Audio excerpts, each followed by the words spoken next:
हाँ, आगे अभी इसमें आपको पेज लेआउट हमें बताना है। मेन तो सारा चीजें आपकी हो गई है। एक आपको बताना है मेल मर्ज, जो इम्पोर्टेंट है और आपको आना चाहिए वो एमएस वर्ड में। तो मेल मर्ज के बारे में आपको बताना है।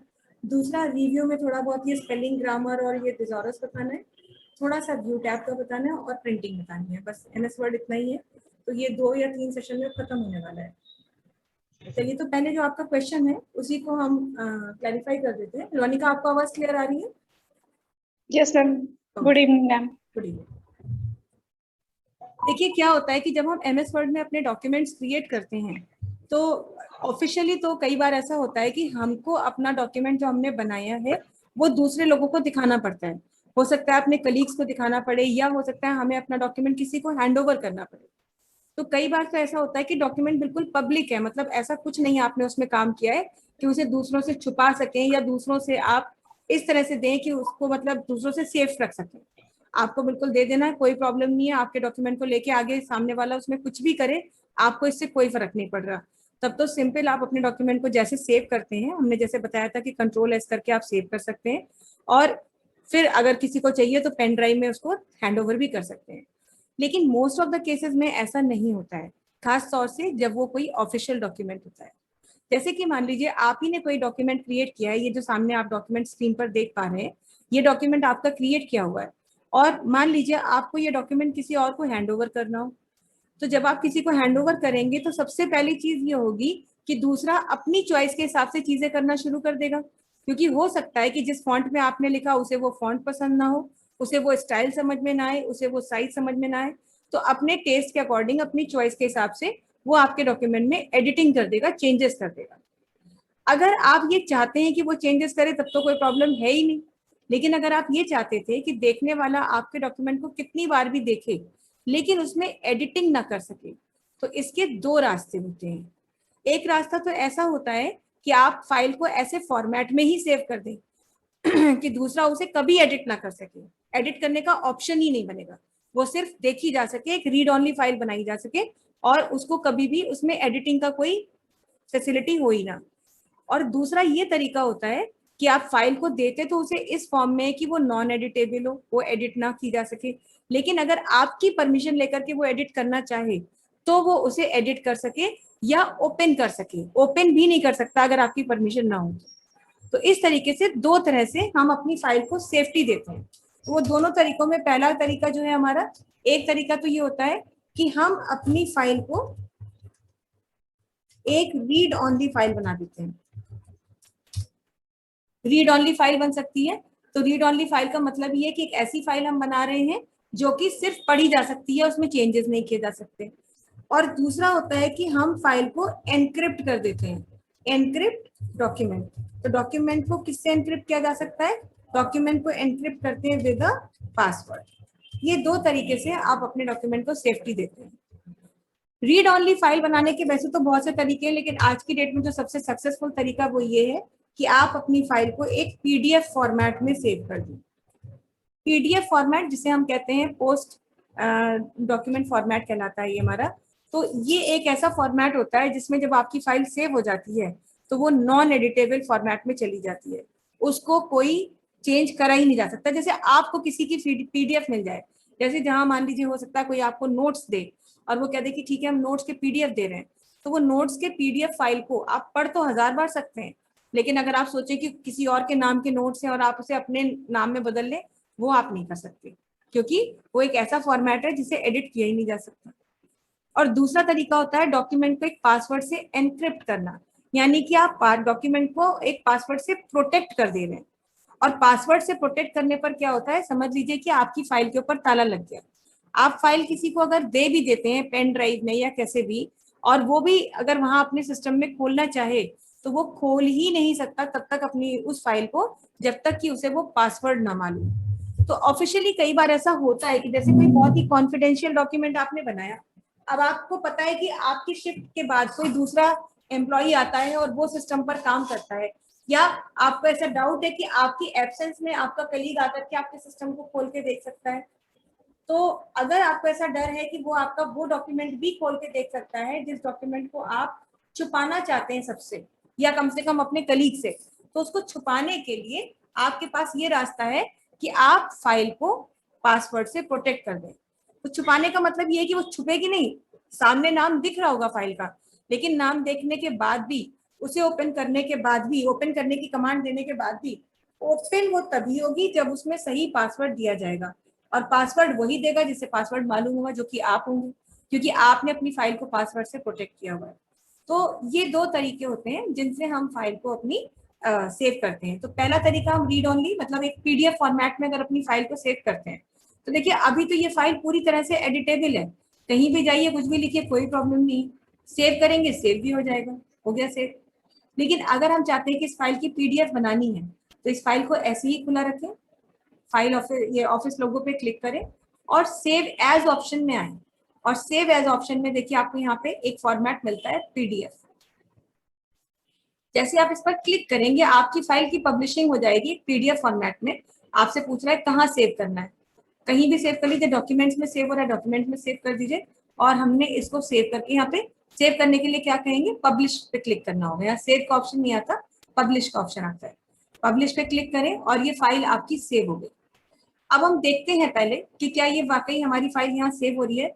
तो इसके लिए हम फाइल की विंडो को खोलते हैं, मतलब अपनी ये एमएस वर्ड की इसमें ओपन कमांड पे जाते हैं यहाँ से, और एक बार इस फाइल को हम क्लोज कर दे रहे हैं ताकि कोई स्क्रीन पे विंडो ना खुली हो। और अब हमने कहा हमें ओपन करनी है, कौन सी फाइल ओपन करनी है, हमें नाम देना होगा। तो हमको नाम देना है यहाँ पे फाइल का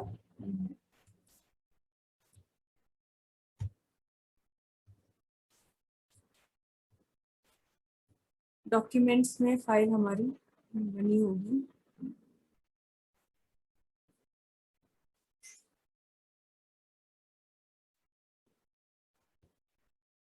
ये है, ये तो डॉक्यूमेंट वाली फाइल है। यहाँ पर हमने कहा हमें यहाँ पर पीडीएफ फॉर्मेट की फाइल खोलनी है।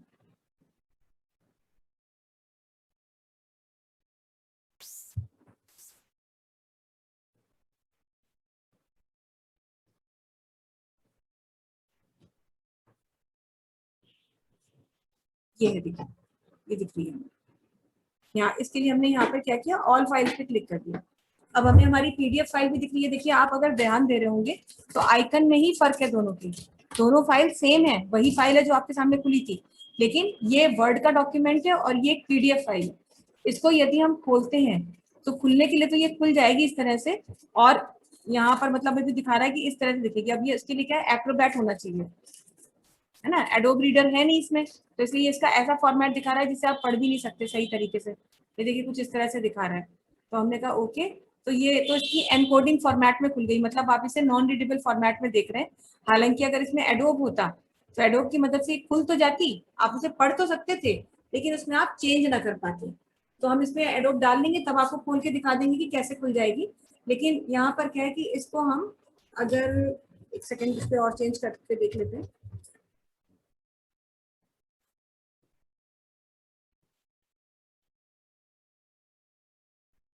फाइल एक्सप्लोरर से हम खोल के देख रहे हैं, राइट क्लिक कर रहे हैं और ओपन विद कर रहे हैं। जैसे हमने क्रोम पे खोल ली, मान लीजिए आपको अब दिखा रहे हैं, क्रोम की विंडो शेयर करके दिखा रहे हैं। ये है क्रोम की विंडो जिसमें आपका पीडीएफ फाइल खुल गया है। हमने क्या किया इसके लिए कि हम उस जगह पर गए फाइल एक्सप्लोरर में जहां हमारा आइकन दिख रहा था, राइट क्लिक करके हमने कहा ओपन विद कमांड यूज करी और ओपन विद गूगल क्रोम का ऑप्शन था, उस पर क्लिक किया। तो क्लिक करते ही क्रोम में ये विंडो हमारी खुल गई है। लेकिन अब जब ये विंडो खुली है तो आप देखिए ये किस फॉर्मेट में खुली है, ये खुल रही है अब आपकी एक ऐसे फॉर्मेट में जिसमें कि आप पढ़ तो सकते हैं, लेकिन आप क्लिक करेंगे तो आपका कर्सर वगैरह यहाँ पर नहीं आएगा, कोई चीज आपको दिखाई नहीं देगी, सिर्फ मतलब कंटेंट पूरे दिखाई दे रहे हैं बट वो नॉन एडिटेबल मोड में दिख रहे हैं। ठीक है, तो उसके सिचुएशन में क्या है कि अब आप इसे सिर्फ पढ़ सकते हैं।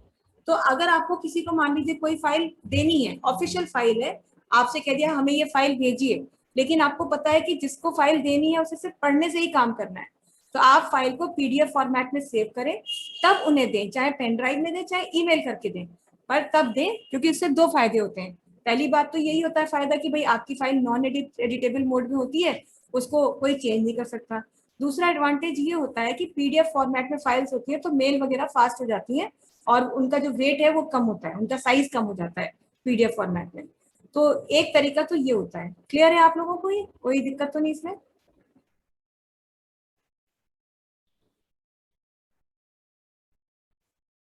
अब दूसरा तरीका क्या है? दूसरा तरीका ये है कि फाइल को हम चाहते ही नहीं कि कोई खोले, ना इस कंप्यूटर में ना कहीं और अगर कोई खोले तो उससे उसको हमसे पासवर्ड मांगना पड़े।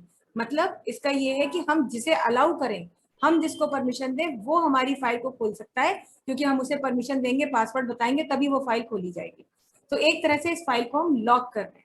लॉक करने के लिए क्या करेंगे, एक बार फिर से ऑफिस लोगो पे क्लिक करें और इस बार आपको यहाँ पर प्रिपेयर का ऑप्शन मिलता है। ऑफिस 2010 या उसके बाद के वर्जन में यहीं पर दिखाई देगा, ऐसे जहां प्रिपेयर लिखा है वहां पर देखेंगे एनक्रिप्ट डॉक्यूमेंट। लेकिन अगर आप इससे पहले के वर्जन, मान लीजिए आप 2007 यूज कर रहे हैं एमएस ऑफिस, तो आपको जब यहाँ पर फाइल लोगों पे क्लिक करते हैं तो क्लिक करते ही सामने ही एनक्रिप्ट डॉक्यूमेंट का ऑप्शन दिखेगा, वो सामने ही तब दिखता है। और ये देखिए एनक्रिप्ट डॉक्यूमेंट देख भी रहे हैं, की और लॉक बना हुआ है, मतलब ताला लगा दीजिए फाइल पर। तो इसके लिए क्या है, यहाँ पर क्लिक करेंगे, इस पे क्लिक करते ही वो पूछेगा कि फाइल को आप किस पासवर्ड से प्रोटेक्ट करना चाहते हैं। अब ये फाइल मान लीजिए हमने कोई भी पासवर्ड दे दिया, वो हमारी मर्जी है। दोबारा से पासवर्ड मांगता है क्योंकि पासवर्ड की री एंट्री होती है कंफर्मेशन के लिए, दोबारा दे दिया। अब मान लीजिए ये फाइल हमने क्लोज कर दी, सेव किया, फाइल को हमने क्लोज कर दिया। अब मान लीजिए हम उठ के चले गए, दूसरी शिफ्ट में कोई दूसरा एम्प्लॉय आया और हमारे सिस्टम पे वो काम कर रहा है। अब उसने जब इस पे क्लिक किया तो उसे दिखा कि अच्छा एक फाइल ये बनी हुई है यहाँ पर।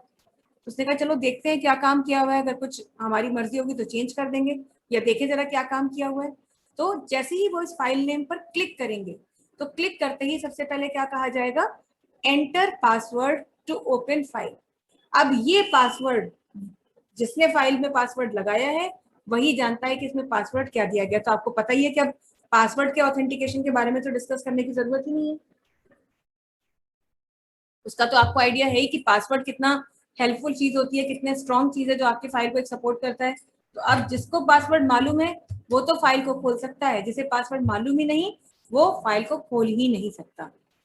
पासवर्ड यदि हटाना है तो भी क्या करेंगे, आपने फाइल पासवर्ड से पहले खोल ली है, हटाने के लिए भी वहीं जाना होगा, प्रिपेयर में, एनक्रिप्ट में, और यहाँ से फिर आप इस पे इसको डिलीट कर दीजिए और डिलीट करने के बाद ओके कर दीजिए, तो पासवर्ड का प्रोटेक्शन हट जाएगा। तो इस तरह से आप फाइल को अपनी सिक्योरिटी देते हैं। दो तरीके से आप फाइल्स को सिक्योर रखते हैं, पीडीएफ फॉर्मेट में रीड ओनली बना लेते हैं और फिर सिर्फ रीडिंग की जा सकती है, नॉन एडिटेबल मोड है, और पासवर्ड से फाइल को एक ऐसी सिक्योरिटी दे देते हैं कि बिना पासवर्ड के कोई उस फाइल को खोल के ही देख नहीं सकता। क्लियर है आप लोगों को? Yes ma'am. ओके, नेक्स्ट हम आपको बता रहे थे पेज लेआउट के बारे में। तो अब अगर मान लीजिए किसी को भी आपको फाइल हैंड ओवर करनी है, किसी ने कहा कि हमें फाइल मेल कर दीजिए, तो आप पीडीएफ बनाइए और मेल करिए। अगर किसी ने कहा फाइल मुझे पेन ड्राइव में करके दे दीजिए, अब आपको पता है कि जिसको आप फाइल दे रहे हैं वो क्यों दे रहे हैं, वो रीजन तो आप ही को पता होगा। तो अगर आपको ये लगता है कि फाइल हम उन्हें इसलिए दे रहे हैं ताकि वो फाइल में जहां जहां जरूरत है वहां चेंज करें, तो उठा के सेम टू सेम कॉपी करके दे दीजिए फाइल को, फिर तो कुछ करना ही नहीं है। लेकिन अगर आपको लगता है कि सिर्फ उन्हें पढ़ने के लिए देना है तो आप पीडीएफ फॉर्मेट दे दें। लेकिन आपके कंप्यूटर में फाइल पड़ी है और आप उसे दूसरों से बचाना चाहते हैं तो पासवर्ड से प्रोटेक्ट करके रख लें, क्योंकि आप कभी कभी बहुत ही कॉन्फिडेंशियल डॉक्यूमेंट्स क्रिएट कर रहे होते हैं, प्रिपेयर कर रहे होते हैं, और आपसे कह दिया जाता है कि कॉन्फिडेंशियल है, इसे सेफ रखना या दूसरों को मत बताना। मान लीजिए प्रमोशन लिस्ट है या ट्रांसफर लिस्ट तैयार हो रही है सपोज, और आप नहीं चाहते कि बाकी के लोग वो जाने कि किसका प्रमोशन हो रहा है या किसका ट्रांसफर कहाँ किया जा रहा है, तो आपको पहले ही ये बात खास तौर से बता दी गई थी कि इसको, ये जो डॉक्यूमेंट आप वर्ड में बनाओगे पूरी लिस्ट को, बहुत कॉन्फिडेंशियल है, किसी को पता ना चले इस बारे में। तो आपको बिल्कुल डरने की जरूरत नहीं है, चुपचाप फाइल बनाइए और पासवर्ड से प्रोटेक्ट करिए। हाँ, पासवर्ड देते समय जरूर थोड़ा सा हमें टेक्निकली साउंड होना चाहिए, क्योंकि कई बार हम पासवर्ड देते समय भी बहुत ज्यादा अलर्ट नहीं होते हैं। बहुत सारे लोग हम सोचते हैं ना कि अरे किसको कैसे क्या ही पता चलने वाला है हमारा पासवर्ड, तो ऐसा नहीं होता है। अगर कॉमन सा पासवर्ड आप रख देंगे तो लोगों के लिए डिटेक्ट करना आसान होता है, लेकिन पासवर्ड अगर अनकॉमन होगा तो वो इजीली डिटेक्ट नहीं किया जा सकता, और ऑब्वियसली आपको पासवर्ड ऐसा ही देना चाहिए जो लोग डिटेक्ट ना कर पाए।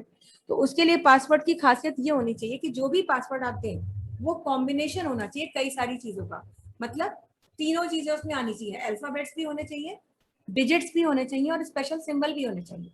जैसे मान लीजिए कि हम एक एग्जांपल दे रहे हैं कि सपोज अगर किसी का मान लीजिए एक फाइल ही बनाई है और सपोज जो बना रहा है फाइल उसका नाम मान लीजिए अमन सिंह है, ठीक है, अब उसे फाइल को पासवर्ड देना है तो उसने अपने नाम से भी डाल सकता था, बस फर्क क्या है कि अमन लिखना है तो अमन में ए की जगह @ लगा दिया, MAN, सिंह SI की जगह एक्सक्लेमेशन दे दीजिए, NGH, और मान लीजिए अपनी डेट ऑफ बर्थ लगा दी या कुछ भी लगा दिया। तो इस तरह का पासवर्ड एक स्ट्रॉन्ग पासवर्ड माना जाता है जिसमें अल्फाबेट्स, डिजिट्स और स्पेशल कैरेक्टर होते हैं। या फिर आप क्या कर सकते हैं कि जैसे मान लीजिए सिर्फ अमन लिखना है तो अमन में ए जो है हमारा वो पहला अल्फाबेट है, तो AMAN ऐसा कुछ भी लगाइए। तो ये आपको इस बात का मतलब, ये देखिए आपकी अपनी मर्जी है, पासवर्ड आप क्या रखते हैं वो आपकी मर्जी है। मान लीजिए हमने कहा हम पासवर्ड रखते हैं गणपति, तो GANPATI।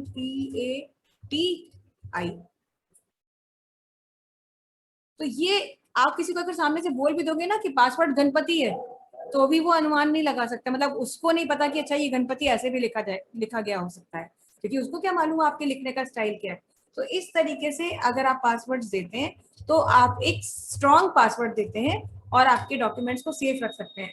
अब अगर आप बिल्कुल ईजी रख देते हैं कि भाई जैसे आपने अपना नाम ही रख दिया या कुछ नहीं तो आपने कंपनी का नाम या ऑफिस का नाम या कुछ भी ऐसी चीजें रख दी, डेट ऑफ बर्थ, तो वो लोग आसानी से गेस कर सकते हैं और 2-4 मिनट लगा करके, इतना मुश्किल नहीं होता किसी के लिए भी पासवर्ड को गेस करना। लेकिन हाँ ट्रिकी है पासवर्ड तो कोई गेस कर ही नहीं सकता, इस चीज की गारंटी होती है। आगे बात करते हैं पेज लेआउट टैब की। पेज लेआउट टैब एक ऐसा टैब जिसमें हम नया कुछ नहीं करते हैं ज्यादातर, मतलब ज्यादातर ऑप्शंस कुछ ऐसे ही हैं जिनसे बने बनाए डॉक्यूमेंट पे काम होता है।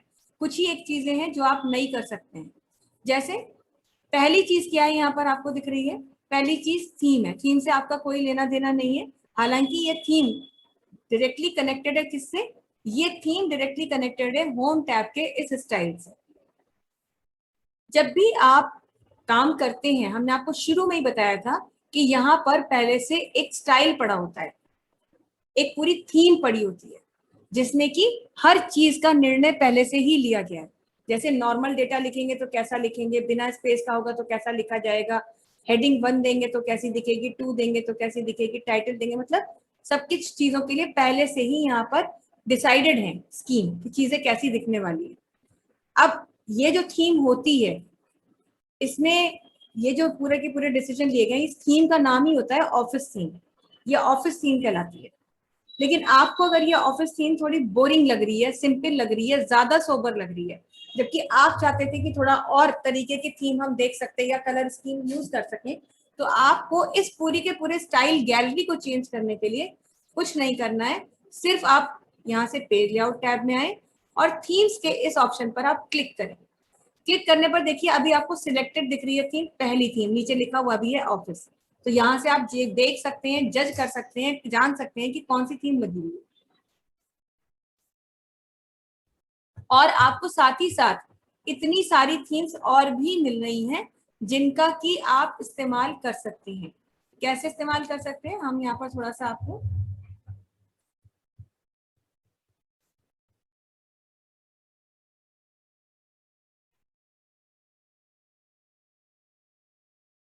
जैसे मान लीजिए ये डेटा है, यहाँ पर एक हेडिंग भी दे दी हमने, यहाँ पे मान लीजिए यहाँ लिख दिया इंट्रोडक्शन,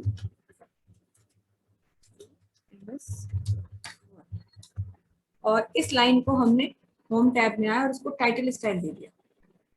अब ऑफिस थीम के अनुसार टाइटल कुछ ऐसा होना चाहिए था और पैराग्राफ कुछ ऐसा होना चाहिए था। इसका साइज भी हम थोड़ा वही 11 साइज कर दें जो बाय डिफॉल्ट था।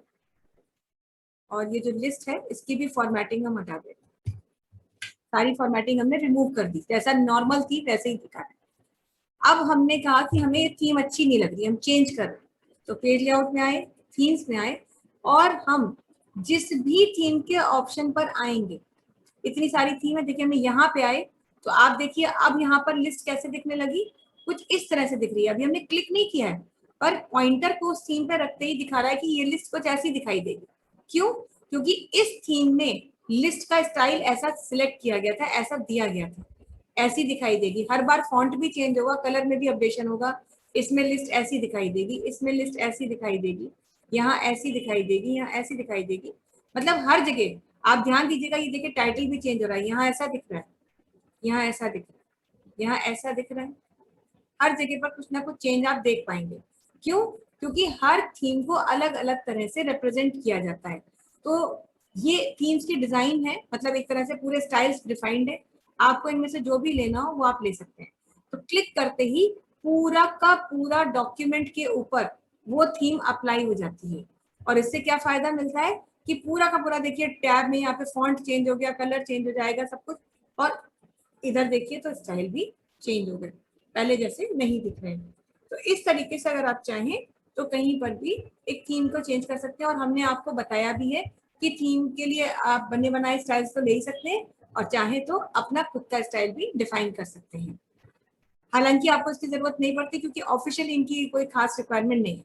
हाँ, हमारे काम का कौन सा ग्रुप है? हमारे काम का ग्रुप है पेज सेटअप और पेज बैकग्राउंड। ये दोनों हमारे जो है काम के ऑप्शन है।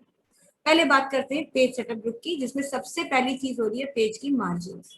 मार्जिन पेज का वो हिस्सा होता है जो पेज के किनारे यानी पेज के एज और डेटा के बीच का गैप होता है। चाहे वो ऊपर से छोड़ा गया गैप हो, लेफ्ट हैंड से छोड़ा गया गैप हो, राइट हैंड से छोड़ा गया गैप हो, या नीचे से छोड़ा गया गैप हो। इसीलिए किसी भी पेज की अगर हम बात करें तो चार हमें मिलती हैं margin: left margin, right margin, top margin, bottom margin. और पहले से ही डिसाइडेड है कि कितनी मार्जिन होगी। नॉर्मल थीम जो ऑफिस थीम होती है उसने पहले से ये निर्णय ले रखा है कि लेफ्ट मार्जिन कितनी होगी, टॉप कितनी होगी, राइट कितनी होगी, बॉटम कितनी होगी। और ये अलग बात है कि अगर हम चाहें तो हमें और कई सारे ऑप्शंस बने बनाए मार्जिन के मिलते हैं। और क्या क्या मिलते हैं उसके लिए यहाँ पर बस हमें क्लिक करना है। डॉक्यूमेंट में किसी से कहीं पर भी रहे, किसी भी पेज पर, इससे कोई फर्क नहीं पड़ता। कई बार ऐसा होता है कि हम कहते हैं कि भाई ये डॉक्यूमेंट हमारा 46 पेजेस में जा रहा है। क्यों 46 पेजेस में जा रहा है? क्योंकि भाई इतना काम किया है। अगर हमसे ये कह दिया जाए कि किसी तरह से पेज कम नहीं हो सकते, तो वैसे तो पेज कम करने के बहुत से तरीके हैं। 2 पेज का डेटा ही डिलीट कर दीजिए तो पेज कम हो जाएगा। लेकिन पेज नहीं डिलीट करना है। हमसे ये कहा जाए जो जैसा लिखा है वैसा ही लिखा रहने दीजिए, लेकिन क्या पेज का काउंट कम हो सकता है? 1-2 पेज कुछ कम हो सकते हैं? तो एक साधन जो बहुत आसान और बिना मेहनत का है वो ये है कि हम कहें कि हाँ, मार्जिन कम करके हम पेजेस का काउंट कम कर सकते हैं। क्योंकि जब हम मार्जिन कम करेंगे तो डाटा हमें ज्यादा मिलेगा, एक पेज पर जगह मिल जाएगी ज्यादा, और उसकी वजह से एडजस्टमेंट होगा। तो अगर मार्जिन का ऑप्शन देखना है तो यहाँ पर क्लिक करेंगे तो देखिए अभी सिलेक्टेड ये वाली मार्जिन है नॉर्मल, और बता रहा है कि अभी कितनी कितनी मार्जिन है। टॉप से 1 इंच है, बॉटम से 1 इंच, लेफ्ट से 1 इंच, राइट से 1 इंच। यानी अभी तो ये मार्जिन इतनी चल रही है। आपको इससे भी कम करनी है तो कम करने के लिए कौन सी मार्जिन यूज करेंगे? नैरो। और नैरो पे क्लिक करते ही देखिए, ध्यान दीजिएगा, अभी 46 पेजेस का डॉक्यूमेंट है। जैसे ही नैरो पे क्लिक कर देंगे हमारे डॉक्यूमेंट कितना पूरा 2 पेज कम हो गया। देखिए 44 पेजेस का डॉक्यूमेंट रह गया। तो आप सोचिए कुछ भी नहीं किया आपने, सिर्फ एक क्लिक किया और 2 पेज कम हो गया। अभी कहीं साइज वाइज तो छोटा किया ही नहीं, कहीं डेटा को एडजस्ट किया ही नहीं, कुछ भी नहीं किया। बस क्या है, ये मार्जिन का गैप जो है कम हो गया, लेफ्ट से भी, ऊपर से भी, राइट से भी और नीचे से भी। तो बॉटम मार्जिन है वो भी कम हो गया। तो इस तरह से मार्जिन को कम किया जा सकता है। बढ़ाना है तो बढ़ाने के लिए आपको यहाँ पर मॉडरेट मिलता है। मॉडरेट यूजुअली यूज किया जाता है ज्यादातर। फिर वाइड और बढ़ाना है तो वाइड मार्जिन भी यूज कर सकते हैं। अब देखिए वही जो 46 पेजेस का डॉक्यूमेंट था वो 55 पेजेस का, 9 पेज बढ़ गए वाइड मार्जिन करने से। क्यों? क्योंकि अब लेफ्ट राइट से देखिए कितना कितना गैप हो गया। तो जब इतना गैप होगा तो जाहिर सी बात है डेटा नीचे ही तो जाएगा, और कहाँ जाएगा ये देखिए। अब इतना गैप देखने में भी अच्छा नहीं लगता। लेकिन कभी अगर जरूरत है आपको, जैसे मान लीजिए कोई ऐसा डॉक्यूमेंट निकालना है जिसमें लेफ्ट और राइट में आपको लोगों से साइन कराने हैं, तो उस सिचुएशन में आपको वाइड मार्जिन रखनी पड़ेगी। नहीं है मत करिए, वैसे कम ही यूज होता है। तो ये चीज होती है आपकी नॉर्मल। ये इसके अलावा अब ये तो मतलब इतना मिल रहा है, लेकिन आपको सपोज मार्जिन अपने हिसाब से देनी है। जैसे आप चाहते थे कि हम ऊपर और नीचे 0.75 मार्जिन रखें या 0.5 रखें, और लेफ्ट राइट में हम 1 इंच रखें। यानी कोई ऐसी मार्जिन देना चाहते हैं जिसका ऑप्शन यहाँ मिल ही नहीं रहा, अपने हिसाब से मार्जिन आप देना चाहते हैं। तो उसके लिए आपको सीधे जाना है कस्टम मार्जिन। और कस्टम मार्जिन पे जब आप आएंगे तो ये पूछेगा कि आपको कितना देना है। तो हमने कहा ऊपर से हम देना चाहते हैं 0.5, 0.5, लेफ्ट से देना चाहते हैं 0.75 और राइट से भी देना चाहते हैं 0.75 इंच, मतलब पौन इंच। यहाँ तक कि इसके बाद में हमें एक ऑप्शन मिलता है गटर।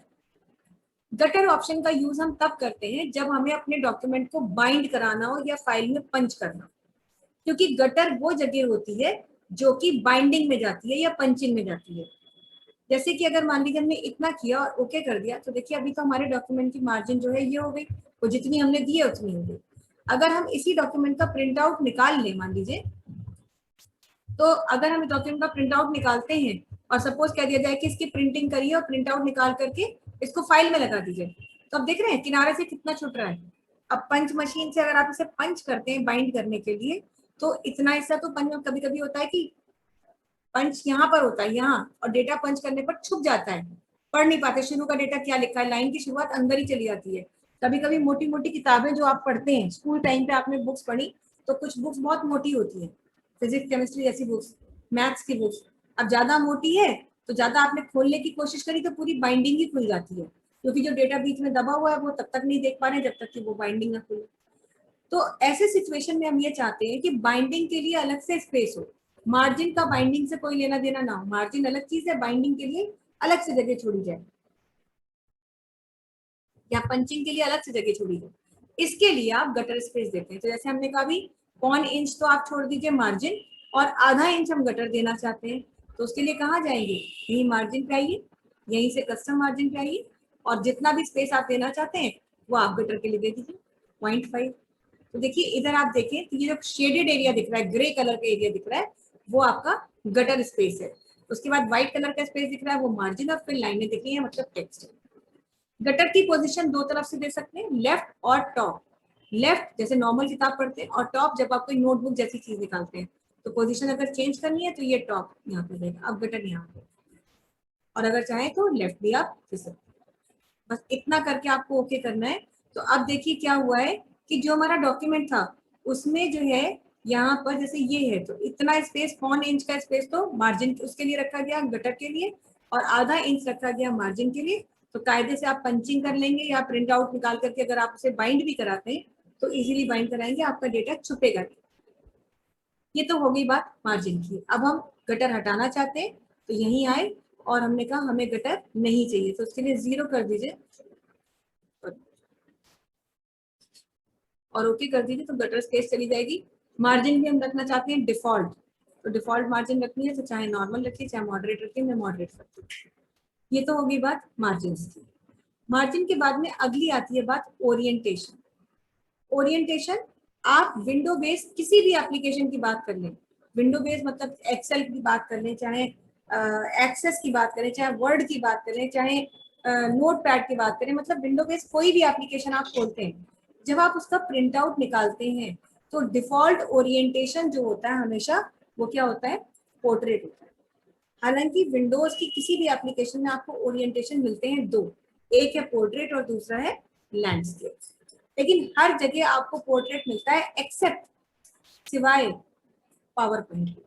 पावर पॉइंट एक ऐसी एप्लीकेशन होती है जिसमें बाय डिफॉल्ट जो ओरिएंटेशन होता है वो लैंडस्केप होता है। पर सवाल ये उठता है कि अब पोर्ट्रेट क्या है और लैंडस्केप क्या है। पोर्ट्रेट का मतलब ये होता है पेज की ऊंचाई ज्यादा और चौड़ाई कम।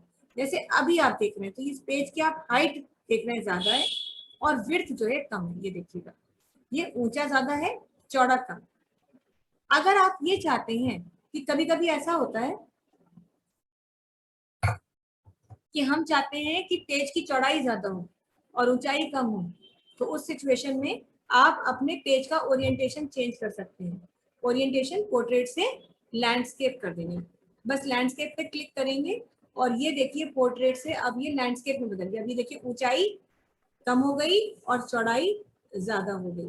तो इस तरीके से आप ओरिएंटेशन को चेंज कर सकते हैं पोर्ट्रेट से लैंडस्केप में। हालांकि ये जब करता है तो पूरे के पूरे डॉक्यूमेंट को कर देता है। आपको पूरा डॉक्यूमेंट कभी भी लैंडस्केप में नहीं चाहिए होगा, बहुत ही कोई ऐसी रेयर सिचुएशन होगी जहां पर पूरा डॉक्यूमेंट लैंडस्केप में चाहिए। लैंडस्केप में आप तब करते हैं अपने पेज को जब आपने कोई ऐसा डायग्राम या ऐसी कोई टेबल बनाई है जो पोर्ट्रेट में पूरी तरह से नहीं आ रही थी और पेज से कट रही थी, पेज की चौड़ाई कम पड़ गई थी और डायग्राम या टेबल हमारा ज्यादा चौड़ा था, तो उस सिचुएशन में हमें पेज को लैंडस्केप से और पोर्ट्रेट से लैंडस्केप करना पड़ता है। तो इसके लिए हम क्या करें, इसके लिए पहले हम एक ऐसी टेबल बना लें जो कि हमारी ज्यादा चौड़ी हो पहले। तो यहाँ ही पे मान लीजिए एक टेबल बना लेते हैं, बीच में ही हमने यहाँ पे बना ली, ये एक पेज है हमारा, इसी पे हमने कहा एक टेबल हमें चाहिए यहाँ पर।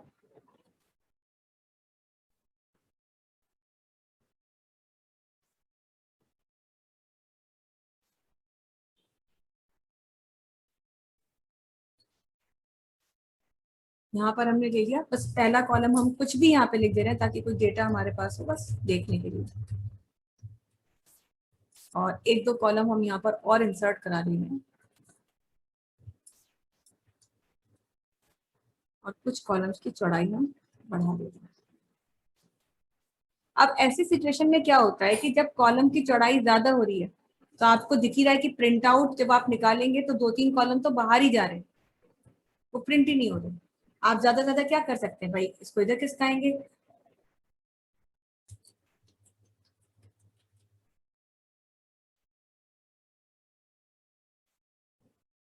और फिर भी कई बार ऐसा होता है कि सब कुछ करने के बाद भी टेबल के सारे कॉलम पेज पर नहीं आ पा रहे होते।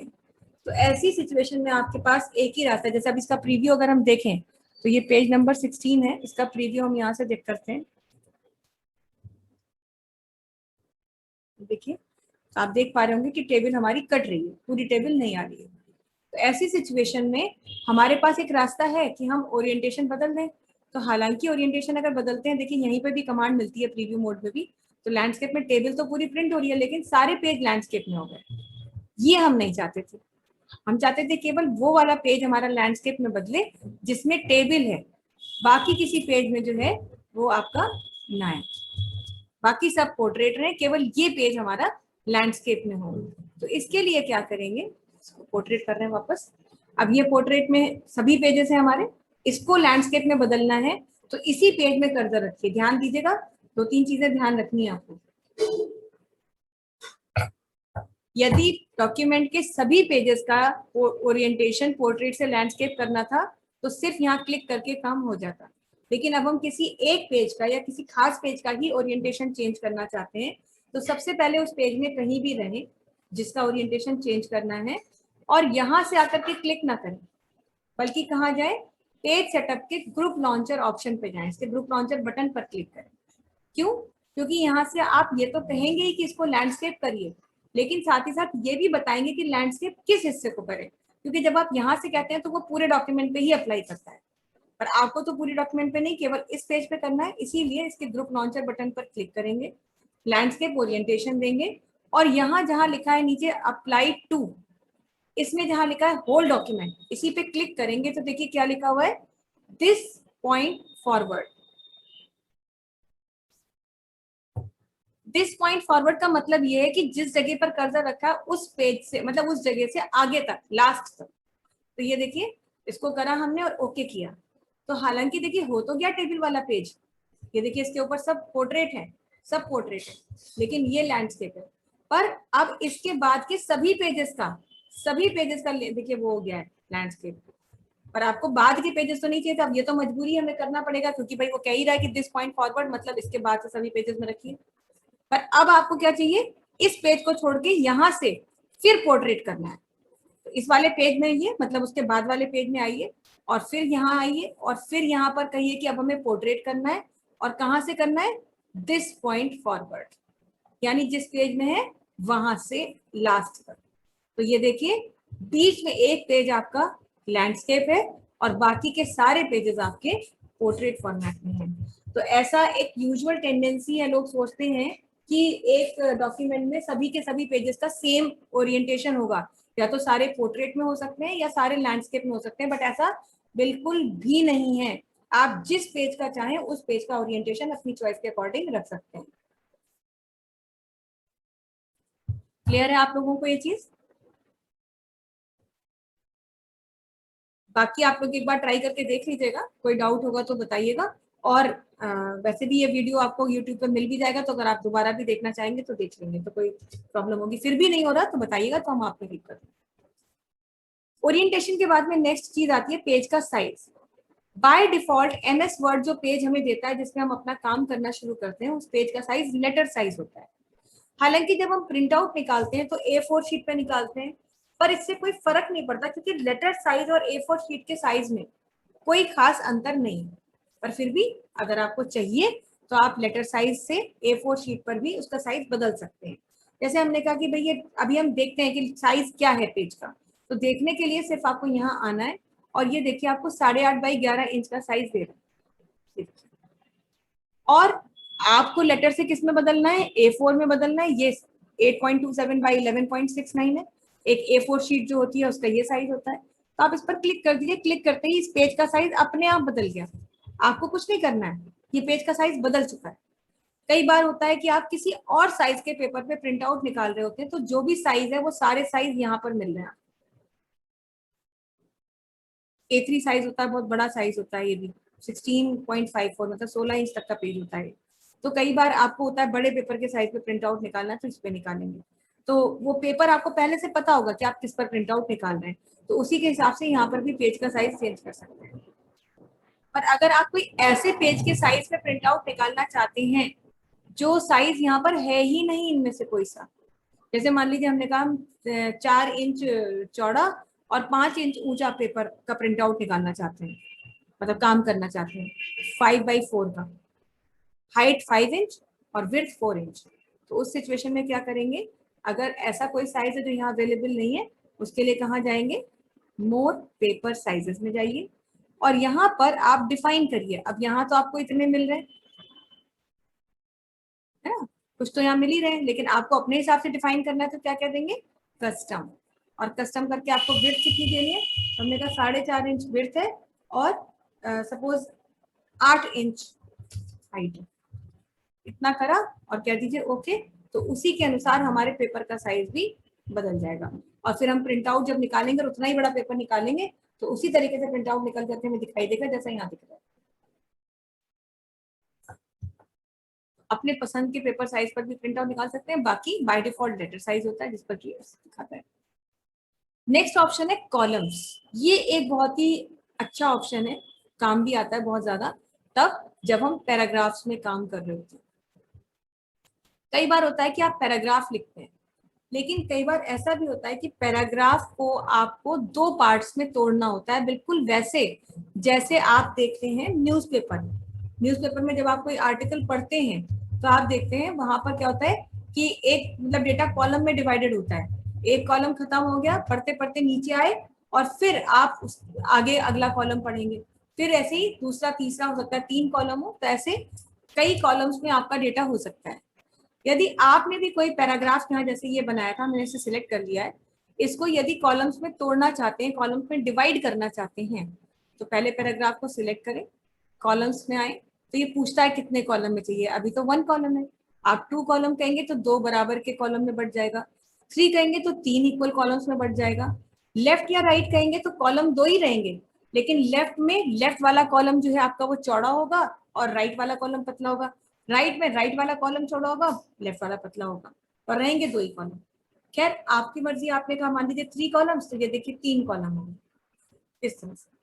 तो पहला कॉलम है, आपने पढ़ते पढ़ते पढ़ते पढ़ते नीचे तक आए, फिर यहाँ से अगले कॉलम में पढ़ने के लिए फिर यहाँ आए, इस तरह से आप पढ़ेंगे। आपको लग रहा है 3 ज्यादा है तो 2 कर दीजिए, तो 2 कॉलम्स में ऐसे पढ़ सकते हैं, ऐसे आप देख सकते हैं। तो ये इस तरह से दिख रहा है। आपको लेफ्ट राइट कहना है तो लेफ्ट में ऐसे कहिए, देखिए अब लेफ्ट वाला जो है पतला और राइट वाला चौड़ा, राइट में आएंगे तो राइट वाला पतला और लेफ्ट वाला चौड़ा। तो इस तरह से कुछ बने बनाए कॉलम्स तो यहीं से मिल रहे हैं आपको, काम यहीं पे खत्म हो गया। लेकिन अगर आप कुछ अपने हिसाब से चेंज करना चाहते थे, जैसे 2 कॉलम तो हम देना चाहते हैं, लेकिन हम चाहते हैं कि बीच में इतने गैप की क्या जरूरत है, इतना गैप हमें नहीं चाहिए, दोनों कॉलम के बीच का गैप हमें कम करना है, साथ ही साथ हम कुछ और भी करना चाहते हैं। तो क्या क्या हम कर सकते हैं ये देखने के लिए हमें यहाँ मोर कॉलम्स पे आना चाहिए। जरूरी नहीं कि आप यहाँ पे क्लिक करें, कुछ भी ना करें, सीधे आप मोर कॉलम्स के ऑप्शन पे आ सकते हैं। जब आप मोर कॉलम्स के ऑप्शन पे आएंगे तो सबसे पहले पूछेगा ही कितने कॉलम है, वही वही चॉइस मिल रही है। आपको मान लीजिए 4 कॉलम्स देने थे, तो 4 कॉलम की चॉइस तो यहाँ है नहीं, तो कोई बात नहीं, नीचे है यहाँ देखिए, आप कर दीजिए 4, ये देखिए 4 कॉलम में बट गया। और जैसे ही आप नंबर ऑफ कॉलम देते हैं, चाहे 2 दें, 3 दें, कुछ भी दें, ये अपने आप डिसाइड करता है कि आपके कॉलम की चौड़ाई कितनी होगी और 2 कॉलम के बीच का गैप कितना होगा। ये देखिए हम 5 कॉलम करेंगे, चौड़ाई अपने आप देखिए कम हो जाएगी, 1.38 से कम हो जाएगी। ये देखिए, ये देखिए जैसे जैसे कॉलम बढ़ाते जाएंगे अपने आप विड्थ कम होती जा रही है और स्पेसिंग भी कम हो रही है, एडजस्ट हो रही है ना। तो ये चीज होती है। तो आपको यहाँ पे तो हमने कहा कि कॉलम 2 ही रखिए, लेकिन क्योंकि अब हम इनके बीच का गैप कितना रखना चाहते हैं वो हम यहाँ से देना चाहते हैं। दोबारा से इस ऑप्शन पे क्लिक कर लें, कॉलम हमें 2 रखने, तो उसने कहा कि भाई 2 कॉलम में इतनी चौड़ाई होगी और बीच का गैप इतना होगा। अब आप क्या चाहते हैं, बीच का गैप कम हो जाए, तो यहीं से गैप कम कर दीजिए। जब ये गैप कम करेंगे तो ये चौड़ाई थोड़ी बढ़ जाएगी। और हम चाहते हैं कि उनके बीच में एक लाइन बन के आ जाए जिससे हमें पता चले कि इधर एक कॉलम है और इधर दूसरा कॉलम है। तो इसके लिए क्या कर देंगे, लाइन बिटवीन के इस ऑप्शन पे क्लिक कर दीजिए, ये चेक बॉक्स है, और उसके बाद कहिए, और ये देखिए आपके हिसाब से कॉलम बन करके। तो ये कॉलम्स का ऑप्शन आप यूज करते हैं। फिर नेक्स्ट है आपका यहाँ पर ब्रेक में मैं आपको बता ही चुकी हूँ, पेज ब्रेक के बारे में बात कर चुके हैं। बाकी कॉलम ब्रेक, कॉलम ब्रेक जो होता है वो मतलब आपके डेटा को नेक्स्ट कॉलम में ब्रेक करने के लिए होता है। मतलब नेक्स्ट कॉलम में आप लिखते हैं, जैसे ही आप इस पर क्लिक करें, मतलब कॉलम ब्रेक यूज करेंगे, तो ये करेगा, ये क्या करेगा कि जो टेक्स्ट उसके बाद लिखा जा रहा है, कॉलम ब्रेक के बाद लिखा जाएगा, वो नेक्स्ट कॉलम में आएगा। जैसे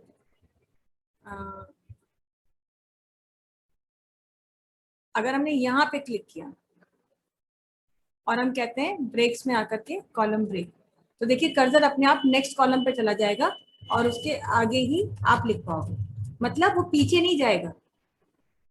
यहाँ पे लिखा था, यहाँ पे रह करके कॉलम ब्रेक किया था, तो कर्सर अपने आप नेक्स्ट कॉलम पे पहुंचेगा और डेटा उसके आगे आ जाएगा।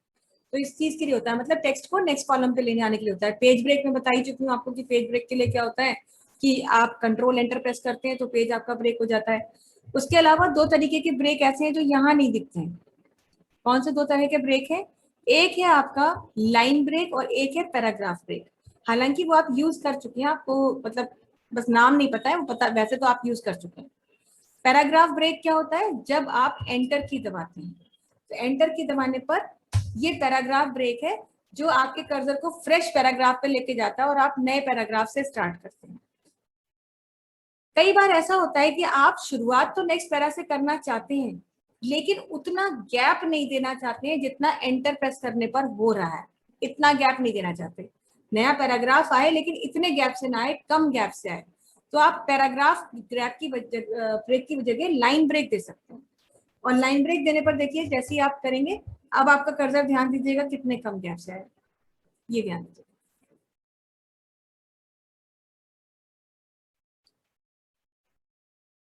एंटर कर रहे हैं, ये देखिए पैराग्राफ ब्रेक है, देख रहे हैं। तो आप खुद इस चीज को जज कर पा रहे होंगे कि ये जो गैप है ये वाला और ये जो गैप है ये वाला, दोनों में फर्क है। तो ये है लाइन ब्रेक और ये है पैराग्राफ ब्रेक। पैराग्राफ ब्रेक के लिए आप क्या करते हैं, पैराग्राफ ब्रेक के लिए तो आप हमेशा पैराग्राफ ब्रेक जो है उसके लिए तो आप केवल एंटर की प्रेस कर देते हो, पैराग्राफ ब्रेक हो जाता है। लेकिन जब आपको लाइन ब्रेक करना होता है तो लाइन ब्रेक के लिए आप शिफ्ट के साथ एंटर की दबाते हैं तो एक लाइन ब्रेक होता है। ठीक है, ये हो गया आपका। नेक्स्ट ऑप्शन है आपका लाइन नंबर। लाइन नंबर क्या करता है, वैसे तो उसकी जरूरत नहीं है क्योंकि आप जो कुछ लिखते हैं नंबरिंग की जहां जरूरत पड़ती है वही नंबरिंग देते हैं, पर फिर भी अगर आपको चाहिए, आपको देखना है, मान लीजिए आप खुद का टाइपिंग का टेस्ट ले रहे थे और आपने कहा कि हमने 2 घंटे टाइपिंग करी, हम देखना चाहते हैं टोटल कितनी लाइन हुई, तो वर्ड्स कितने हुए वो तो सॉरी यहाँ से पता चल रहा है स्टेटस बार से, लेकिन लाइनें कितनी हुई, इसके लिए लाइन नंबर के ऑप्शन पे क्लिक करिए और यहाँ से कह सकते हैं कंटिन्यूअस। तो अपने आप ही वो पूरे के पूरे डॉक्यूमेंट की पहली लाइन से शुरू करेगा और लास्ट तक आपके डॉक्यूमेंट के जो पेज में जितना भी डेटा आपने लिखा है हर एक को लाइन देता चला जाएगा ऐसे। और जब देगा, ये देख, अब बीच में तो हमने यहाँ पे काफी चीजें ऐसे कर दी हैं, तो उस हिसाब से ये देखिए यहाँ ओरिएंटेशन चेंज करने की वजह से वो लाइन का जो कंटिन्यूएशन है वो ब्रेक हो गया। अभी अगर हम ओरिएंटेशन सही कर दें तो फिर वो हमारा जो है लाइन आ जाएगी। तो ये लास्ट तक आपको बताएगा कि टोटल कितनी लाइनें आपने लिखी, ये चीज। और साथ ही साथ अगर हम इसका प्रीव्यू देखें तो ये लाइन नंबर प्रिंट भी होता है, हालांकि इसकी जरूरत नहीं पड़ती है, बहुत ही रेयरली रिक्वायर्ड है, बट अगर कभी लाइन नंबर की जरूरत चाहिए तो ये लाइन नंबर का यहाँ पर यूज कर सकते हैं। कंटिन्यूअस कहते हैं तो पहले पेज से पहली लाइन से शुरू करेगा और आखिर तक नंबर चलता जाएगा, और रीस्टार्ट कह देंगे तो हर पेज से नया नंबर स्टार्ट होगा, जैसे 1 से स्टार्टिंग होगी। तो इस तरह से आप लाइन नंबर रख सकते हैं, नहीं चाहिए तो हटा दीजिए, और नहीं ही चाहिए होता है, अगर चाहिए होता जरूरी होता तो ये खुद से यहाँ पे दिखाता। आज का लास्ट ऑप्शन है हाइफनेशन। हाइफनेशन की भी रिक्वायरमेंट बाय डिफॉल्ट नहीं होती है, क्योंकि अगर बाय डिफॉल्ट होती तो ऑब्वियसली फिर ये होता ही, हमें मिल रहा होता पहले से, लेकिन क्योंकि वो बाय डिफॉल्ट नहीं रिक्वायर्ड है इसीलिए ये ऑप्शन डिसेबल होता है। हालांकि पहले हम बात करते हैं कि हाइफनेशन है क्या, हाइफन का मतलब क्या है। हाइफन होता है एक डैश, डैश जिसको हम लोग बोलते हैं रोजमर्रा की भाषा में, उसे कंप्यूटर की भाषा में हाइफन कहा जाता है। अब कंप्यूटर पे टाइप करते समय आपको हाइफन की जरूरत ही नहीं पड़ती, कॉपी पे लिखते समय तो आपको हाइफन की जरूरत पड़ती है। तब जब आप कोई ऐसा शब्द, मान लीजिए यहाँ पर लिख रहे थे, आपने कुछ लिखा और आपको पता है कि अब मान लीजिए आपको एक लंबा सा वर्ड लिखना है, एक्नॉलेजमेंट लिखना है सपोज, तो ACKNOW, मान लीजिए कॉपी आगे खत्म हो गई, तो क्या करते हैं, डैश लगाते हैं और अगली लाइन में आते हैं और अगली लाइन में लिखना शुरू कर देते हैं कॉपी पे। पर कंप्यूटर में जब आप काम कर रहे होते हैं तो कभी ऐसी जरूरत नहीं पड़ती। क्यों? क्योंकि उस समय पर क्या है, अगर वो वर्ड बड़ा है, वो पेज के उस लिमिट के अंदर नहीं आ सकता, तो ऑटोमेटिकली पूरा का पूरा वर्ड नीचे शिफ्ट होता है। ये देखिए, ऐसा कभी हुआ ही नहीं आज तक कि आपको डैश लगाना पड़ा, क्योंकि एमएस वर्ड खुद ही, वो टेक्स्ट एडिटर है, वो खुद ही ये चीज डिसाइड करता है कि वर्ड अगर उतनी सीमा में नहीं आ सकता तो पूरा वर्ड नीचे शिफ्ट कीजिए। पर सपोज आप चाहते थे कि ऐसे हाइफन लग करके आ जाए, मतलब आपने काम पूरा कर लिया था, लेकिन काम करने के बाद आपसे कह दिया गया कि जहां जहां डैश की जरूरत थी वहां डैश लगा दीजिए, मतलब अगर ऐसा कोई वर्ड है तो पूरा वर्ड नीचे शिफ्ट करने के बजाय वहीं पर डैश लगाइए। तो उसके लिए आपको कोई मेहनत नहीं करनी है, आप सिर्फ डेटा को सिलेक्ट करिए या ना भी करिए, उससे कोई फर्क नहीं पड़ता है, सिलेक्शन की जरूरत नहीं है। हाइफनेशन के ऑप्शन पे आइए और यहाँ से क्या कह दीजिए, ऑटोमेटिक। ऑटोमेटिक करने पर जहां जहां भी हाइफन की जरूरत पड़ेगी, जैसे देखिए यहाँ ध्यान दीजिएगा, थोड़ा सा हम इसको जूम इन कर दे रहे हैं तो आप देख पाएंगे, ये देखिए पिक के बाद यहाँ पर डैश लग गया, चर्स आगे, डॉक्यूमेंट था तो ये देखिए आगे बढ़ गया। तो जहां जहां भी डैश की जरूरत पड़ेगी वो मैनुअली नहीं करना पड़ रहा, अपने आप उसने कर दिया। जैसे ही उसने पूरा खुद चेक किया डॉक्यूमेंट पर, जहां जहां हाइफनेशन की जरूरत थी वहां वहां पर उसने उसको लगा दिया। हालांकि जब हमने उसे यहाँ से क्या रखा था, नन, तो नन में क्या था कि पूरा वर्ड अगली लाइन में आ रहा था, और आप अगर डैश के साथ चाहते थे तो आप कहते थे ऑटोमेटिक। और अगर आप कहते थे मैनुअल, तो मैनुअल का मतलब ये है कि कहाँ पे करो, जैसे मतलब अभी दिखा रहा है कि फॉर्मेट में आपको हाइफन की जरूरत है, तो फॉर्मेट में अगर हाइफन की जरूरत है तो वो तो कह रहा है हाइफन कहाँ लगाए, FOR के बाद लगाए, पर आपने कहा नहीं हमें FOR के बाद नहीं चाहिए, हमको कहाँ चाहिए, मान लीजिए यहाँ चाहिए। तो ये पूछ रहा है कि FOR के बाद लगाएं या ना लगाएं, मतलब एक एक वर्ड को चेक करेगा, ये नहीं बताएगा कि कहाँ लगाना है, मतलब ये लगाना है यहाँ पर या नहीं। तो यस कहिए तो कह देगा कि हाँ लगा दिया है, फिर अगले वर्ड को पूछ रहा है लगाएं, हमने कहा नहीं। तो ऐसे करके एक एक चीज को वो चेक करता जाएगा, और यस या नो, नो का यूज करके मैनुअली आप एक एक वर्ड को चेक कर सकते हैं। तो ये चीजें होती हैं हाइफनेशन में। इतने ऑप्शंस आप लोग ट्राई करके देखिएगा, अगली बार हम ये करेंगे, ये जो चीजें हैं, और साथ ही साथ हम आपको रिव्यू और व्यू टैब को बता देंगे, मतलब अगली बार मेन जो ये छोटे मोटे ऑप्शन है ये हम बता देंगे। तो उसके बाद सिर्फ एक क्लास हमारी रह जाएगी जिसमें हम मेल मर्ज करेंगे। तो अब 2 हमारी क्लासेस एमएस वर्ड की बची हैं, इन 2 क्लासेस के बाद एमएस वर्ड हमारा खत्म हो जाएगा, और फिर हम स्टार्ट करेंगे अपने नए टॉपिक से, दैट इज एमएस ऑफिस। तो आप लोग भी प्लीज ये ऑप्शंस ट्राई करके देख लीजिएगा एक बार खोल करके सॉफ्टवेयर को, और कोई डाउट होगा तो हमें अगली क्लास में बताइएगा, नहीं तो फिर बाकी वीडियोस के लिंक आपको मिलते ही रहेंगे अब, तो लिंक को भी आप विजिट करिएगा, वीडियो 2 एक बार देख लीजिएगा, तो एक बार वीडियो देखने से भी चीज़ों को जो है क्लैरिफिकेशन मिलता है। तो आज के लिए इतना ही रखते हैं, अगली क्लास में से कंटिन्यू करते हैं। That's all for today. Thank you ma'am. Okay, नमस्ते।